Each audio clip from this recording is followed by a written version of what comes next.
and another in custody after an altercation in Miami, Oklahoma.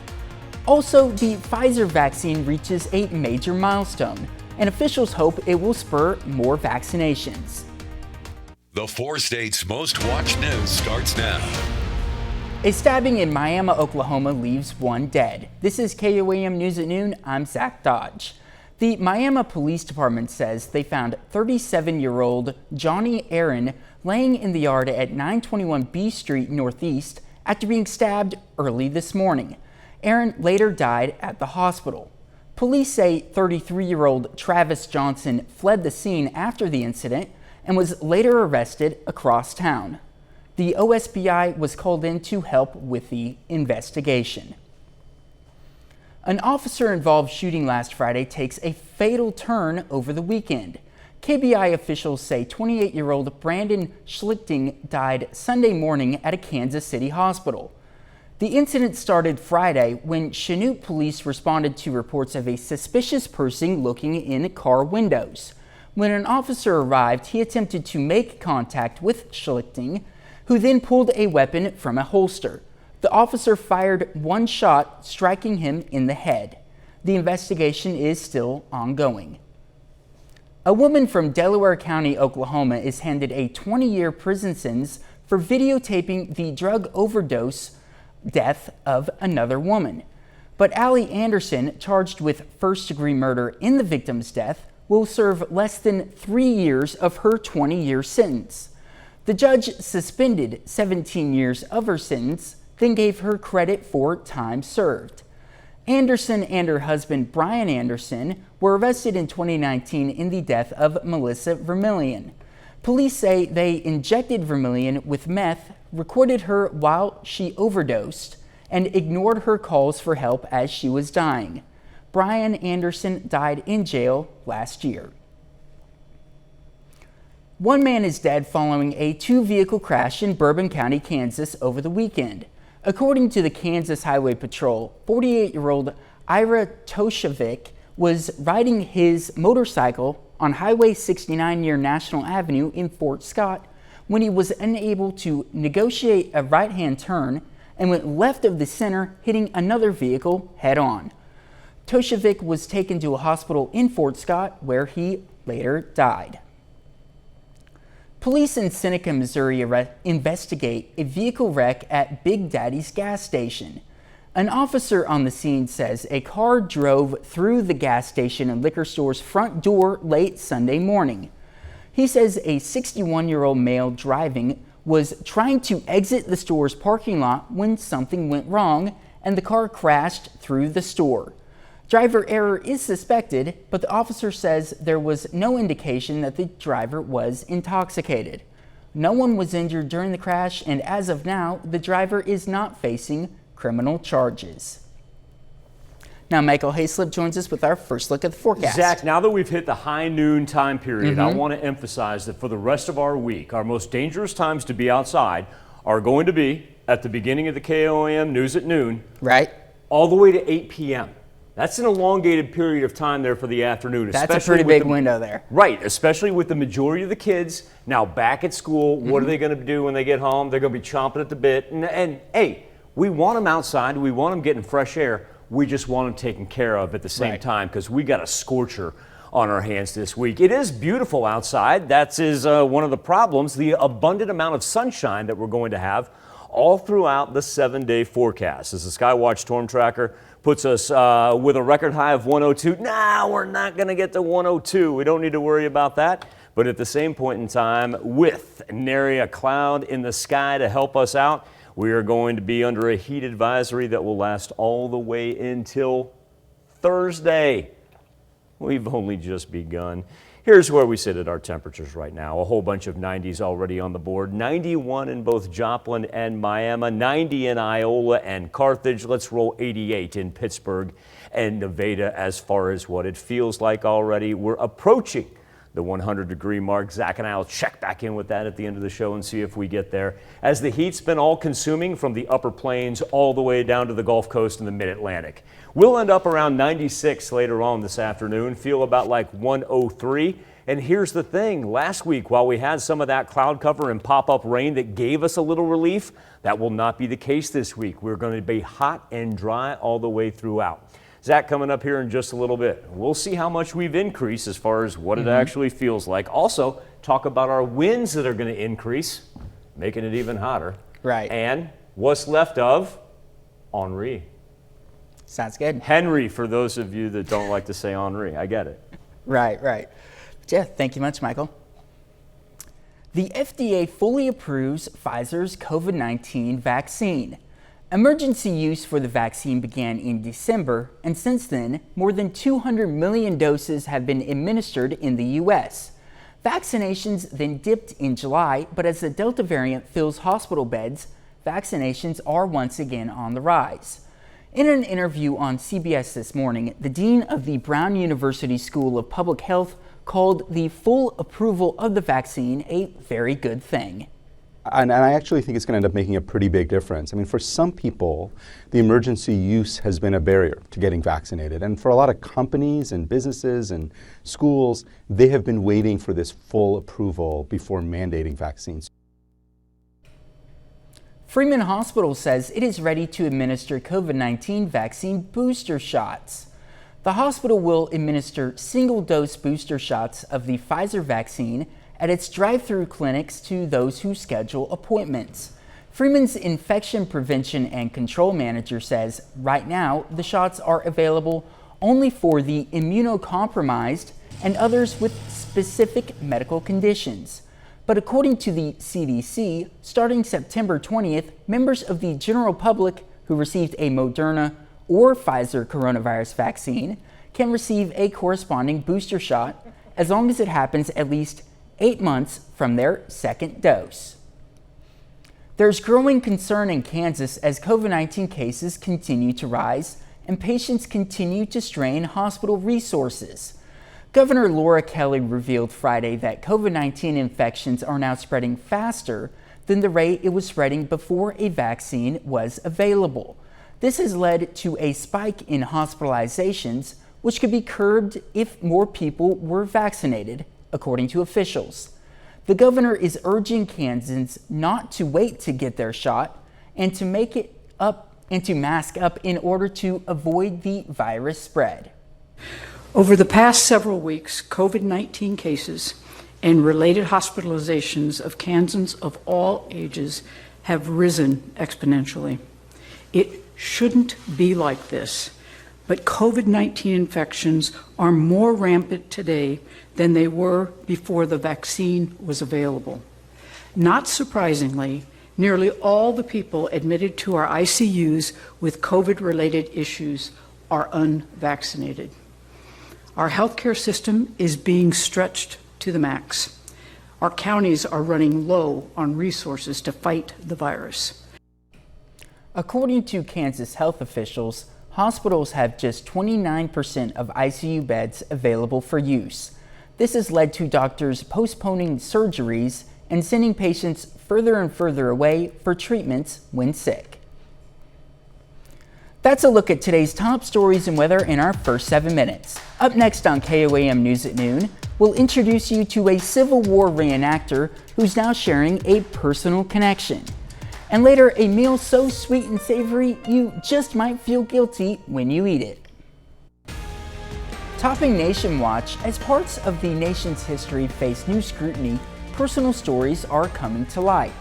About 200,000 black soldiers, nearly all of them former slaves, fought for the Union during the Civil War.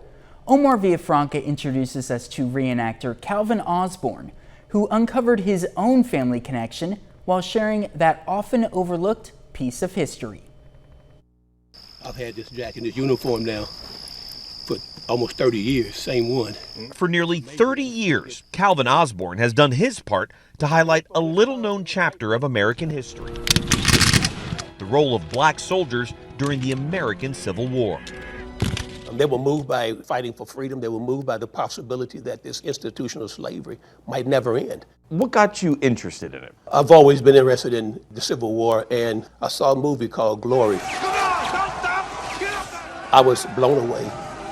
The 1989 film Glory tells the true story of the first all-African-American regiment to fight for the North. That movie set in motion a search by me for the truth about black men in the Civil War. I consider myself to be a reasonably well-educated person. I went to college and law school, but I can't ever remember a textbook that talked about black soldiers in the Civil War. Osborne was moved to put on a uniform of his own with a mission to educate. You have to be sort of an irregular person to start with, I think, to appreciate Civil War reenacting. Sometimes it's 100 degrees and we don't change into some summer cool outfit. It's the same outfit that they wore. Does that help your understanding of history of what they went through? Absolutely. You start thinking about putting yourself in their shoes. Turns out, Calvin Osborne was more connected to that history than he knew. Last year, a genealogy search revealed he is the descendant of a black Union soldier, his great-great-grandfather, William Lacey. He was a runaway slave from a place called Lacey Springs, Alabama. At that time, he's only 16 years old. How did it make you feel when you realized that this is not just in a book you're reading about a group that went and fought, but this is your blood? It validated the 28 years that I've been reenacting. And when I say, let me tell you about black men in the Civil War, I can now say, let me tell you about my great-great-grandfather in the Civil War. The search for his great-great-grandfather led Osborne to this cemetery in Broken Arrow, Oklahoma. Thank you for their indomitable wills, Lord, to not be subservient to anyone. Osborne was there as Lacey's headstone was replaced to recognize and honor his sacrifice and legacy. I'm richer now. I'm much richer than I was. My bank account didn't change, but my life did. This is a way for me to serve, to make people know that people like William Lacey actually fought to free themselves. But Osborne's work has just begun. Little is known about William Lacey's life, and no pictures of him have ever been found. I'm still chasing him. I'm going to continue to chase him. I might chase him the rest of my life. Still to come on KOAM News at Noon, Mr. Food. Today we're combining two flavors to make one knockout dish that'll leave your mouth watering. Any guesses what it might be? But first, Michael Hayslip returns with your complete forecast. Go through just the periodic patterns of heat that we've had, whether it be the end of July or August 10th and 11th where we did back-to-back days at 97. You know, one time we had the haze up in the sky, and even last week we had the cloud cover that really helped out. That is not the case. This week is going to be straight sunshine, and it's going to beat down, really the humidity, 53%. That's not too bad. Yeah, the wind's certainly making a factor coming in at 16 miles per hour. But it's nothing to filter out that sunshine. And so what we're going to do is we're going to take this string of temperatures we've had for the past 10 days, we're going to knock them out of the water in the next 4 days alone. We're going to end up the latter third of August going to be just a scorcher. So that's why we've got the heat advisories that we've been talking about all morning long, lasting until Thursday, with temperatures right now ranging from the high 80s to the low 90s. And then let's go ahead and factor in that wind, because like I said, the humidity, not too much of a big deal right now, but the fact that we're coming in from the southwest at double digits certainly has us feeling about like, anywhere from 96 to 97, pretty consistent right there. We see Grove chiming in with a heat index of 98. The heat really runs from the upper plains all the way down to the Gulf and the mid-Atlantic, and that's why we've got the severe thunderstorm risk right where we see the cold hitting the warm, but that's in the upper plains. Anything that we see, and we're not going to see hardly anything for the next couple of days, is really going to be very minimal. What's left of Henri, just about done with New England and the northeastern portion of the United States. They still do have some flooding concerns. Just wanted to point out that in the Pacific, they're already on the letter M. What a big difference we've had between Pacific storms and Atlantic storms. Gives me a reason to believe here in the next month and a half, the Atlantic's really going to pick up. Up into the high 90s later on today, nary a cloud, nary a raindrop in the sky. And Zach, we're going to rinse and repeat Tuesday, Wednesday, Thursday. Let's go through it again. Light clothing, sunscreen, whole lot of water, taking breaks, because I know the kids will want to get out and play after school. Right. And I keep on thinking that I want to have some cooler weather, but it is the end of August, so I don't know what else I would be expecting. You're going to have to ride this one out, my friend. Oh, yeah. Thank you, Michael. We take this time now to honor today's four-state hero. Lieutenant Ross Sykes Jr. hails from Oswego, Kansas. He joined the Air Force in 1942, serving throughout Europe during World War II. Lieutenant Sykes was posthumously awarded the Presidential Citation, a Purple Heart, and an Air Medal with 1 oak leaf cluster. To Ross Sumner Sykes II, we salute you, our four-state hero. I'm not sure about you, but honey chicken is one of my favorite dishes at Chinese restaurants. And now we can make it quickly and easily at home with this recipe from the Mr. Food Test Kitchen. Lemon and lime. Brown sugar and bacon. Mint and raspberry. When it comes to cooking, there are certain flavors that make the perfect couple. An obvious one is Kelly's favorite, peanut butter and chocolate. Another combo that's really popular right now is garlic and honey. Believe it or not, the bold taste of fresh garlic complements the mellow sweetness of honey. Today, we're going to show you how you can turn this combo into a mouth-watering main dish. We start by seasoning some flour with salt, pepper, ginger, and a touch of ground red pepper. Then we coat some chicken breasts that we've already flattened with the flour mixture before dipping them in beaten egg. Now we saute these sort of like we would if we were making chicken francais. While these cook, we combine some butter with a generous amount of honey, some soy sauce,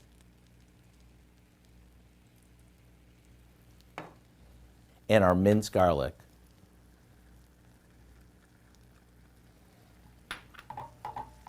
Once the chicken is cooked through and golden, we drizzle it with our sweet and savory sauce. To get the recipe for our brand new Asian honey garlic chicken, all you have to do is visit our website.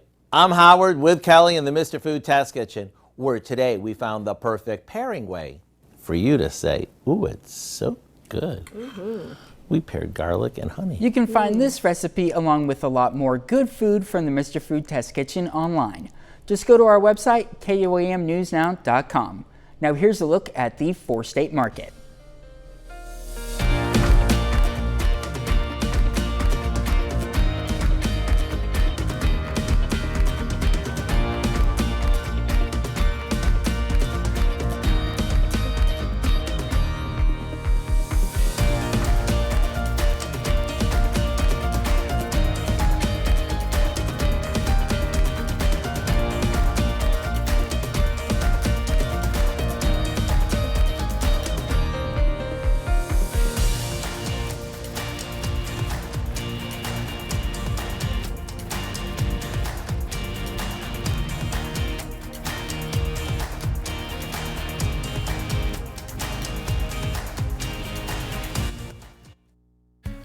Unfortunately, we need to get used to staring at this map as the heat advisories hang around for the next 4 days. Zach and I wanted to wrap it up, see if we had a triple digit on the board.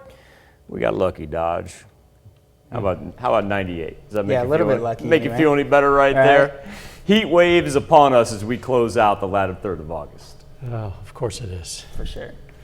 Yeah, here's what's coming up at 5. In Health Watch, a new CBS News poll finds 69% of parents are concerned their children will get COVID in schools as the debate over mask mandates and other precautions intensifies nationwide. Cases are skyrocketing among kids 12 to 17, up almost 1,400% since June. Plus, Southeast Kansas healthcare providers call for help as hospital beds fill with COVID patients.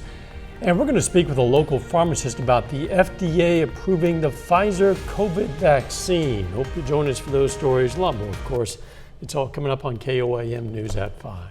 And thank you very much for joining us for KOAM News at Noon. We'll see you right back here at 5 o'clock.